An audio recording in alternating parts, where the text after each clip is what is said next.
This is a Redstone machine printing a sphere. A few hours ago, I typed in this equation, and now it's literally printing what that looks like.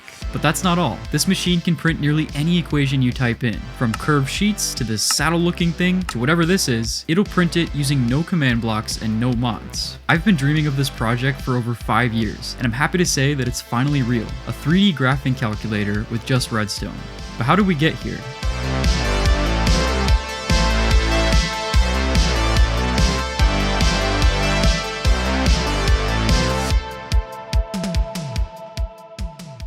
Back in 2021, I was in college taking Calculus 3. This was my favorite calc class because it started applying math to 3D space. In one of the first lessons, we saw what it looked like to graph equations that have x, y, and z. For the first time, I saw paraboloids, ellipsoids, and lots of other interesting graphs. That's when I thought to myself, what if I could build a graphing machine in Minecraft? Something where you could type in one of these equations and see what it looks like on a screen. Not only would that be the coolest build ever, but it would be a huge flex on my classmates. So later that night, I started researching. I looked at how graphing algorithms work, how programs like Desmos render equations, but it all got really overwhelming really fast. At the time, I had only built projects with 2D graphics, like letters or Tetris pieces. Rendering a 3D graph felt way out of my skill set. I was too stubborn to completely give up though. The idea of graphing in Minecraft was just too cool to let go of, so after some thinking, I decided to make a 2D grapher instead. It would take in equations that have just x and y, and display the graph on a flat coordinate plane. Don't get me wrong, this was still a huge challenge, it was just a bit more realistic. 1 month of planning and building later, I actually did it. I finished what I called the TIMC, a fully working 2D grapher. Looking back at the circuit, it's obvious I didn't really know what I was doing, but it did work, and honestly, the way it worked was relatively straightforward. It all started with the input panel right here. This is where you would type in your equation, like y equals x squared, or x squared plus y squared equals 20. After that, the entire rest of the circuit was for graphing. A graph is ultimately just a set of points. It's all the points that make the equation true. In y equals x squared, the point 2, 4 makes the equation 4 equals 4, so it's on the graph. But the point 3, 5 makes it 5 equals 9, so it's not on the graph. So the TIMC used this fact and just brute force checked every point.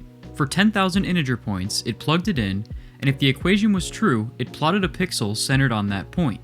As you can imagine, this approach was extremely slow. Some graphs took over 30 hours to finish, and that was with the game sped up. It worked though, which was all I cared about. After posting it online, it went absolutely crazy. 500,000 views on YouTube, top of the week on the Minecraft Reddit, even articles written about it. But through all of that, there was still a tiny voice in my head saying I could have done more. I could have stuck to my original plan and gone 3D. Oh well, maybe in the future. Fast forward to now, and it's the future. I'm way better at Redstone, I've made tons of different projects, so I thought it was finally time to give a 3D plotter a real try. The first and most important question was, how am I going to render a 3D graph? This is what overwhelmed me last time, so I wanted to be 100% sure I had a feasible plan. My first idea was to do a projection. Using fancy math, I could project the graph from 3D to 2D and show it on a lamp screen. I've actually done this before when I rendered wireframes back in 2022. Unfortunately though, projection alone wasn't going to be enough this time. It worked for wireframes because they were just hollow outlines, so it was relatively easy to infer their shape. For surfaces like spheres, that property goes away. It's impossible to tell if this is actually a sphere or just a flat circle. Graphing programs typically get around this by using shading. When certain areas are brighter than others, the surface becomes much more legible. Shading felt like it would be pretty difficult with Redstone though, so I started looking for other display methods too. I asked my friend Sloimay if he had any ideas, and that's when he said, why not use a 3D printer? This was a genius idea. Using slime block flying machines, I could print a physical 3D structure of the graph. No need for projection, shading, or anything like that. The only issue was that I've never done anything with slime blocks before. Actually, that's a slight lie. 10 years ago, I made this epic arm grabber thing, but besides that, I've never actually worked with them seriously, let alone made a printer. I'm sure that with enough time I could make my own, but there's already some pretty good ones out there. So my plan was to just borrow a printer when it got to that point in the project. The other big concern was the speed. Remember, the TIMC took 30 hours in the worst case. That meant that with the same brute force approach in a 3D area, this 3D grapher would take 3,000 hours. Now realistically, I knew I could probably make it at least 5 times faster just from better redstone techniques, and I could also reduce the area to maybe 50 cubed instead of 100 cubed, but even with both of those speedups, the worst case was still 75 hours. If I wanted this to run in a reasonable amount of time, without reducing the area even further, brute force was no longer an option. I had to find a faster way. So I reached out to Sloimay again, and together we came up with a really cool optimization. Before showing you the optimization though, let's clarify what my goal was for the 3D grapher. The user will start by typing in their equation, but not all equations will be allowed. For simplicity, my plan was to limit it to the following form: a polynomial with one or more terms added together, where each term has an integer coefficient multiplied by some x to a power, y to a power, and z to a power, all between 0 and 3. For example, 45x squared minus xyz fits this form. The first term has coefficient 45, x degree 2, and y and z degree 0, because anything to the 0 is 1. The second term has coefficient negative 1, and x, y, and z degree 1. The user won't need to type an equal sign, because whatever's typed in will automatically be set equal to 0. I did this because I knew it would make the logic a little bit easier. Instead of calculating two things and seeing if they're equal to each other, I'll just have to calculate one thing and see if it equals 0. This doesn't further limit the possibilities because you can always move the terms to one side. To graph y equals x squared, for example, just move the x squared over and type y minus x squared instead. After typing in the polynomial, the rest of the build will be for graphing. Specifically, the goal will be to find the value of the polynomial for all integer points in a cube. From there, if any of those values are 0, I'll send those points to the printer, because those must be where the equation is true. Now we can get into the optimization. Here's the cube of integer points. X goes this way, z goes this way, and y goes this way, up and down. If you don't like y going up and down, don't blame me, blame Minecraft coordinates. That's what got me used to this. As you now know, the goal is to get the value of the polynomial for all of these points. But for now, focus on just one vertical column, defined by some x value and z value. Starting off simple, say the polynomial you want to graph is just y. In this case, the value of the polynomial in this column is pretty straightforward. It's just the y values, 0, 1, 2, and to generate these values with Redstone, it's easy. All you would need is an accumulator, or an adder on a loop. Start at 0 and make it add 1 to itself over and over again. This generates all the values 0 to 32 pretty quickly. Now say the polynomial is y squared. In this case, the values in the column are the squares, 0, 1, 4, 9, etc. To generate these values with Redstone, it gets a bit more difficult. They're not increasing by a constant amount, so you can't just use an accumulator. At least, that's what I thought. What me and Sloimay realized is that you actually still can. The squares themselves are not increasing by a constant amount, but the amount they're increasing by is. They increase by 1, then 3, then 5, and that amount is always increasing by 2. So we realized that you can actually generate the squares using two accumulators. Make the first one add 2 to itself every time, and make the second one add whatever's in the first one every time, starting at 1. This generates the squares perfectly, and amazingly, it's the same speed as before, because the accumulators are running in parallel. Going a step further, you can use the same strategy to generate the cubes. The cubes are not increasing by a constant amount, and neither is the second difference, but the third difference is constant. So with 3 accumulators running in parallel, you can generate the cubes in the same amount of time. This was already an insanely fast improvement. Back in the TIMC, graphing y cubed would multiply y times y times y for every point. But since addition is way faster than multiplication, these accumulators could probably generate an entire column for y cubed before the TIMC could even finish a single point. As you know though, polynomials don't just have y. According to my format, they could also have a coefficient, x to a power, z to a power, and multiple terms. At first this looked like a lot of added complexity, but after thinking about it, we realized it kind of isn't. Say the polynomial is 30 x cubed y squared z. 30 is just a constant, and because we're focused on a single column, x cubed and z are constants as well. Remember, x and z are what define the location of the column in the first place. If we're in column, say, x equals 2, z equals 2, then x cubed is just 8 and z is just 2. Moreover, everything that's not y, at least for a single column, is just some constant. So, assuming you've done a bit of initial work to get that constant, all you have to do from there is multiply all the values coming out of the accumulators by that constant. The naive way to do that is to just put a multiplier on the end and run it for all the values as they come out. This works, but since multiplication is very slow, running a multiplier this many times is not ideal. A better way to do it is to just multiply all the initial values by the constant before you run the accumulators. In the case of y squared, this means starting with 1 times the constant and 2 times the constant instead of 1 and 2. This does the same thing mathematically, and now the multiplication in hardware is just a little bit at the start instead of many repeated times. The only other thing to consider was that the polynomial could have multiple terms. In that case though, we figured the simplest solution was probably the best one. Just use many of these circuits at once, one for each term, and add their values together as they run. Putting this all together, say the polynomial is 2xyz plus xy squared, and the column you want to generate the values for is at x equals 3, z equals 4. First, plug in x and z, and do some initial multiplications to figure out what the constants are. The first term's y degree is 1, and the constant is 24, so I'll use a single accumulator and multiply its start values by 24. The second term's y degree is 2, and the constant is 3, so I'll use 2 accumulators and multiply their start values by 3. This one generates the values for 24y, this one generates the values for 3y squared, so added together, they generate the values of the polynomial for this entire column. Again, I have to stress just how fast this is. There's a bit of multiplication at the start to set things up, but once you run those accumulators, it's all just lightning fast addition. This meant that if I just repeated this process for every column, I'd be able to generate all the values of the cube very quickly. With an exciting display method and high confidence in the speed, I finally started building.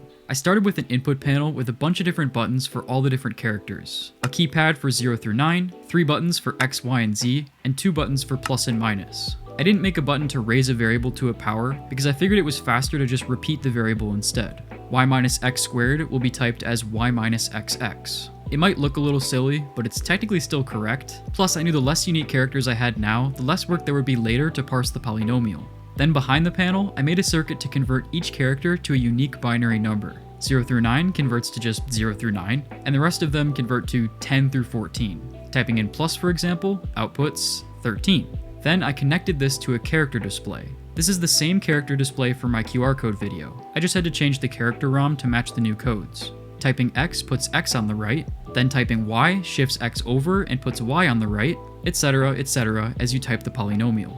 And I also used some redstone blocks to permanently display equals 0 on the end. From there, I worked on parsing. Typing in, say, 12x plus 34y only told the redstone 12x plus 34y. I had to convert this list of characters to a list of terms, which, as you know, are each a coefficient and 3 degrees. This part ended up using lots of intertwining logic, so I'll just show you the 2 biggest ideas that went into it. The first was for coefficients. I had to convert sequences like 1, 2, 3 into their actual numbers, 123 in this case. When you first type 1, the conversion is trivial. There's nothing to really convert. You can just output 1 in case the number is finished. Then when you type 2, the 1 gets shifted over, or multiplied by 10, and there's an added 2. So the converter should do the same thing. Multiply 1 by 10, and add 2. Then when you type 3, same idea. Multiply 12 by 10, and add 3. So in Redstone, I implemented this with a multiplier looped back on itself. When you type 1, it multiplies the 0 by 10 and adds 1. Type 2, and it multiplies by 10 again and adds the 2. Type 3, and it does the same thing again, and it becomes 123. And the beautiful thing about this circuit is that it's not even a typical hardware multiplier. It's actually just an adder, with 2 shifted versions of its output being plugged back in to multiply by 10. The other main idea was for x, y, and z. I had to convert sequences like x, x, y, z, z, z into their actual degrees, 2, 1, 3 in this case. This is where having no exponent button came in handy. Since variables were just repeated, all I had to do was count them as they appeared. I made 3 separate binary counters, one for x, y, and z, and just plugged them into the character buttons. As you type x, x, y, z, z, z, they each get counted up accordingly, 2, 1, and 3. And the nice thing is, if there are none of a certain variable, like say there are no x's, well, the x count would be 0, which is still the correct degree. Like I said, there's more logic to parsing than just these 2 ideas, so if you're interested, I put up the exact algorithm I used on my GitHub. Point is, now I could see the terms come out right here as I type the polynomial. Typing in 1, 2x plus 3, 4y gave 12 with 1x and 34 with 1y. Now I could build me and Sloimay's column generation circuit. I knew this part would have a lot to it, so before starting anything, I made some levers to just hold the value of x and z, or the current column. Eventually I need to loop through all the columns, but it was easier to just focus on one first. As you saw from the explanation, the first step is for each term, figure out that constant, where the constant is just all the stuff that isn't y. Now, powers could be between 0 and 3, so in the worst case, this implied 6 multiplications to find the constant. That's not a lot, especially considering this is for an entire column, but I actually still thought of a way to make it even less. Since there were only 4 possible powers, I thought, why not make a lookup table? I could plug in x or z and the power, and get the result pretty quickly by just looking up what it is. Usually lookup tables have too many entries to be practical, but in this case, even if x or z spend say 100 different values, the table would only need 400 entries. Not a big number for Redstone.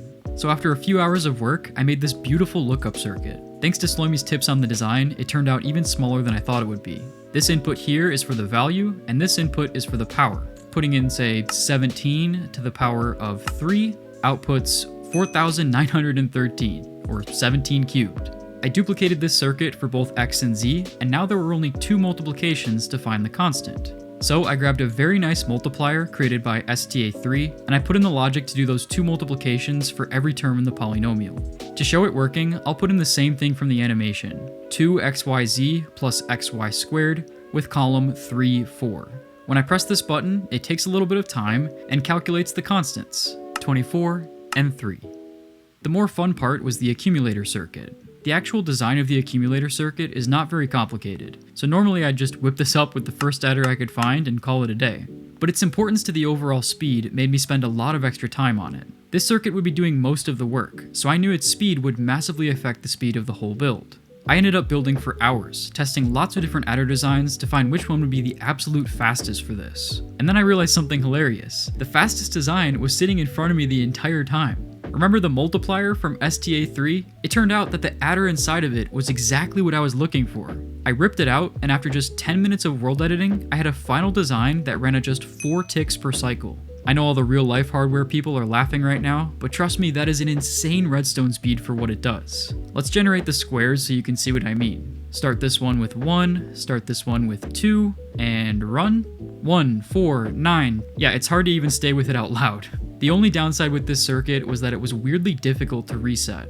Typically I just use comparators to cut the signals and reset the loops, but this would have added an extra tick of delay, and I was not about to go from a 4 tick to 5 tick cycle just to be able to reset it. So I was forced to use my arch nemesis pistons to cut the signals without adding any delay. And you know what? This gave me some respect for pistons. They may not be great at logic gates, but they're pretty good at stopping loops. From there, I duplicated this whole circuit and hooked it up to all the terms. If I put in this equation and column from earlier again, you can see the first unit generates 24y, and the second one generates 3y squared. The rest of column generation was pretty straightforward. I built a big adder chain to sum all the terms together as they run, and I built a column of lamps here to record the output. After all the column values come out, these lamps just display which ones equaled 0. With column generation done, I could finally loop through all the columns. Anytime I have to loop through values, my normal go-to is a binary counter. As you saw earlier with the parser, these just count up when you press the button. And when they get to their highest value, they naturally wrap back around to 0. So I brought in 2 binary counters, one for x, one for z, and connected them together. So at the start, x counts through all its values, while z just stays at 0. Then when x gets to its highest value and wraps around, z counts up to 1. And this pattern repeats itself until it loops through all possible pairs of values. I hooked this up, and just 10 minutes later, I could generate all the columns in the entire cube with the press of a button. This was really coming along nicely. I have to admit something to you. I've been lying. It is true that this generates the column values, but these lamps here are not for showing where the values equaled 0. Back when I was building the TIMC, I was under the impression that plotting where it equals 0 was a great idea, but when I actually tested it, I found a huge problem. For graphs like y equals x, it looked fine, but for curved graphs like y equals x squared, there were these huge missing pieces. This happens because both the graph and the integer points are infinitely small, so the only points that work are where the graph goes through them exactly. My instinct to fix this problem was to create a range. I thought instead of testing where it equaled 0, maybe I could test if it was between, say, -5 and 5. But this still had problems. It made the graph thicker or thinner in different areas, and it was still possible to have missing pieces. Getting frustrated, I talked to my dad about the problem, and he suggested I use a completely different approach. Instead of testing where it equals 0, test whether each point is positive or negative. Then form a new grid of pixels using the signs as the new corners. If any pixel has a mixture of positive and negative corners, you know it must have hit 0 somewhere in that pixel. So, plot it. In the other case, when there's 4 positives or 4 negatives, don't plot it. Testing this method revealed it looked perfect for any graph. Y equals x squared, even a rotated ellipse. So this is what I actually implemented in the TIMC.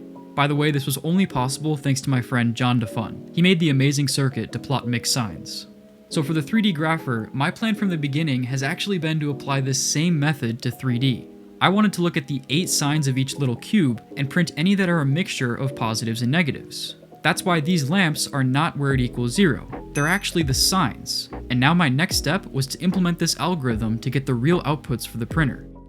This is when the project started to make me want to hit the ground too hard. Comparing 8 signs of a little cube is not a difficult thing, but having to do it for every possible little cube was just breaking my brain. No matter how I imagined it, it seemed like there was no good way to do it with a combinational circuit. I was going to have to get creative and process the signs sequentially. So after a lot of thinking, I came up with, thankfully, a pretty good way to do it. The idea was to use 2 giant memory banks. As the columns of signs start to generate, I'll fill the first bank with the first plane of signs, and fill the second bank with the second plane. Then I'll use a circuit between them to find any cubes with a mixture, creating essentially an output plane, and I'll send out these columns to the printer. Then I'll shift the second plane over, and fill this back up with the third plane of signs. I'll run the circuit again to get the next output plane, and send those columns to the printer again. I'll repeat this process until eventually the printer has received all output columns. After reassuring myself this would work, I went ahead and built the redstone for it. Since it got pretty big, I'll just show you a little scale model of how it works. As the first plane of signs come out, I quickly unlock and relock repeater locks to shift the columns into the first bank. Then as the second plane comes out, it naturally pushes the first plane over to the other bank, because both banks are just one big connected shift register. Then for the circuit between them, I used a bunch of repeaters and torches to detect mixtures of signs. For any individual little cube, if all 8 corners are 0, the repeater part is off. If all 8 are 1, the torch part is off. But in any other case, when it's a mixture, neither of these lines are off, so the AND gate lights up. Obviously this wasn't the simplest thing to build ever, but apart from some silly mistakes, I didn't run into too much trouble making it. I do have to credit my friend John DeFun again though. Studying his original 2D circuit was the only way I was able to make this in 3D. I was a little bit disappointed by how big the memory banks ended up being. Then again though, this is nothing compared to how big a combinational circuit would have been. If anything, this is actually proof that slowing it down to work on only 2 planes at a time was the only realistic option. But yeah, once everything was tested and working, all the actual columns for the printer came out right here. Finally, it was time to steal some redstone from people smarter than me. 3D printing has been a thing in the community for a long time. The first one I personally saw was by Ilmango in 2015. For each layer, it used flying machines to drop concrete powder into water, instantly turning it into concrete. Then you would just drain all the water afterwards. Also, by the way, I have to show you guys this. I was just rewatching his video and he said, maybe that's an option if you would want to have a 100 by 100 3D printer, but yeah, who needs that? Yeah, who needs that? Since this video, there have been many printers made over the years, so I had lots of different options, but I kind of already knew which one I was going to use from the beginning. This one, from Sloimay and Pingu's terrain generator. It's really clean, and it's already designed to print column by column.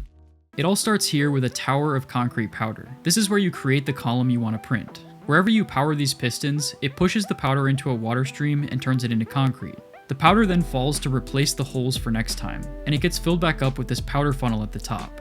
The column also needs to have a block on the bottom for the printer to work. This can be anything, so I'll just make it glass. Once the column is ready, this first giant flying machine gets sent out and pushes the column until it rams into the second flying machine, at which point it just leaves the column there and goes back. Then this second machine gets sent out and pushes the column until the glass on the bottom hits this bedrock edge, at which point it also just leaves the column there and goes back. This process repeats itself until the entire first plane of columns is filled up. Every glass on the bottom continues to hit the previous one, making the columns pile up perfectly. Once the whole plane is filled up, the second flying machine automatically shifts itself to the right by 1 block, so then it'll start filling up the next plane. And yeah, it just keeps filling up planes like this until every column has been printed. The elegance of this printer kinda blows my mind. Like yeah, I don't know how these flying machines exactly work, shout out again to Pingu for making them, but their tasks are so clear that I feel like I don't have to. It's just all so clean, and it kinda looks like a real life 3D printer. After a few hours hooking this up, the build was almost done. I just didn't like this red floor. I wanted it to look like the grid you might see on a real program. So I changed it to blast furnaces and put in obsidian for the axes. Also, I replaced the funnel with a repeating command block because I was tired of resetting it. I know, I said no command blocks at the beginning. Hopefully you can forgive me because it's the exact same functionality. Then I started running full tests, which unsurprisingly revealed so many issues. This was a unique build in the sense that every single part mattered. They were kind of all in one big chain, so if any of them failed along the way, the print was not going to succeed. This made the debugging process pretty miserable. I just kept telling myself, at least it doesn't take 30 hours to run. It took 6 hours, which, okay, is still a lot, but I was thankful for the few tests I could run every day. Once it was all set and working, I realized I had just one last problem. I don't know that many cool equations. So I asked for some ideas on the Summer of Math Discord owned by the math YouTuber 3Blue1Brown. And let me tell you, these guys delivered. They even showed me this cool website that classifies all the different kinds of graphs I could make. Before the showcase, I just want to quickly say thank you again to everyone who helped me out. Sloimay for help with the optimization and all kinds of miscellaneous stuff, STA3 for like 80% of the internal circuits, John DeFon and my dad for help with the original sine algorithm, Pingu for the flying machines, and Sloimay again for the logic of the printer, anyone in the Discord calls giving me tips, and of course everyone watching this who makes these projects possible.